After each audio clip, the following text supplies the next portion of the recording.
It's been a little while since we've had a missions moment here in our video services. So I'm very excited today to provide you with a missions moment to see a place where God is at work. Today, I'm also very excited that this is a local missions moment. One of our small groups that is taking serious consideration of our core value that lost people matter to God. He wants them found. So Sherry Lavalais today is going to share with us about how her small group is connecting with people in our own community. Good morning, afternoon. I guess it's afternoon, or depending on whenever you watch this, it could be whatever. So I'm Sherry Lavalais. Most of you should know me. And I have a small group on Thursday nights of ladies. And the ladies have been split pretty evenly, half from the church and half not. And you guys have probably heard, different Bible communities, small group leadership, that we had to go to. And so one of the requests that they ask small group leaders is that we have outreach for our group. Lost people matter to God, and that means reaching out to lost people. And so one day I'm sitting there going, oh, dang it, I haven't incorporated that into my small group yet. What am I going to do? And it felt like a chore and something, I just need to cross this box off. And was praying about it, and we put it out into the group. And because I work in the high school, and because the homeless liaison for Laramie County School District works out of my building at East High School, I became aware of the Unaccompanied Youth Initiative. And what that is basically it's homeless teenagers. And they were given land, I think I'm not sure by who for sure, but they were given some land. A construction company came in and donated their time. Other people donated the materials. And these kids have townhouses, duplex townhouses together, boys on one side, girls on the other. And this was in February, and my group decided we wanted these kids to matter, to know they mattered, because these kids have a whole list of rules. They have a contract to sign when they live here. These kids know there's a curfew. They're required to go to school. They are required to cook one night a week. They have to rotate through things. These are kids that didn't get kicked out because they were problems at home for the most part. I can't tell you all their stories. I don't know each individual stories, but working in the high school, I know a lot of stories. And I would say most of these kids are homeless because parents decided something else in their life was more important. Maybe a new boyfriend, a new girlfriend, or whatever. And this happens. And so we decided that it was Valentine's Day, these kids needed to know they mattered.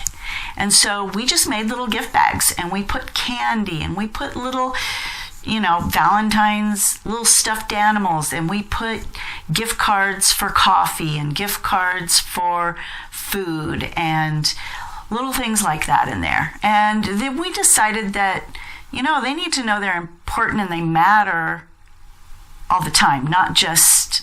So then we made them St. Patrick's Day bags. And there were socks, and there was more food and more gift cards and things in there. And then for Easter, they got Bibles and gift cards and journals and things that told them the story about how to have a new life in Jesus. And we put in there a card that Becky made that was great, and it says, "You matter to God. You matter. You matter to us, and you matter to God." And then it has the church on there.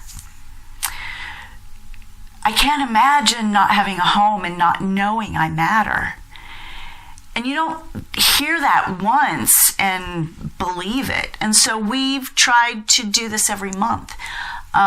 Due to COVID and some other things that are going on, my group has gotten small. But these kids, some of them are graduating. I know there's at least one in college. Most of them are seniors. We wanted to kind of combine. We asked if we could do a church graduation party, have a graduation party for the kids. And we were told, yes, we could do that. So we're still waiting to find out how many are going to graduate. So far, there's been 7 boys and 5 girls. That number can increase or decrease at any time. When we started, it was 5 and 5. Now we've got 7 and 5. The other thing is they're stuck. These are 12 teenagers and they're isolated in these buildings. So we kind of wanted to do also an end of the year gift bag for them that incorporated, this is summer. So the problem is my group is kind of smaller. We're down to about 4 or 5, and that adds up. And we wanted to offer to you guys the ability to help us out a little bit with gift cards and some other things. I'm going to make a list of some things that we're kind of looking for. Our group got soccer balls, and so they're looking for like miniature soccer nets that they can use in their backyard. We're not sure how big the backyard is. I'm going to see if I can get some more information. But the other thing, if you're in a small group and you've been wondering, what do I do for an outreach? There's not just these kids. There's so many options. I think about Safe House, and these are women and kids that have no home anymore because of abuse. They need to know they matter.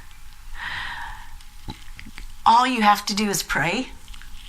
Prayer is the primary work of God's people. He will show you in your group who needs you. Because there are people out there that need you and they need God. And what I thought was a chore is not a chore. It's something we as a small group are so excited, and something that we thought would just happen once, we're now trying to do every month. These kids need to know they matter. So I hope you guys know God is good, even when we're quarantined. And He's amazing. And bad things happen, but our God is there all the time. So can't wait to see you. You guys know I'm a hugger, so when we're back together, sorry. Bye. As you can tell from listening to Sherry speak, they are excited about the work that God has called them to do. And I'm excited for us to be able to be a part of that with them at this time.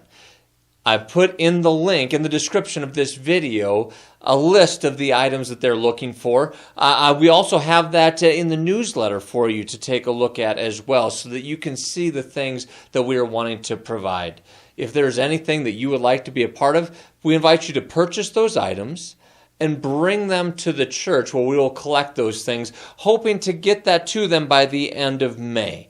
So please consider whether God might have you be a part of this incredible opportunity of supporting our unaccompanied minors. God bless.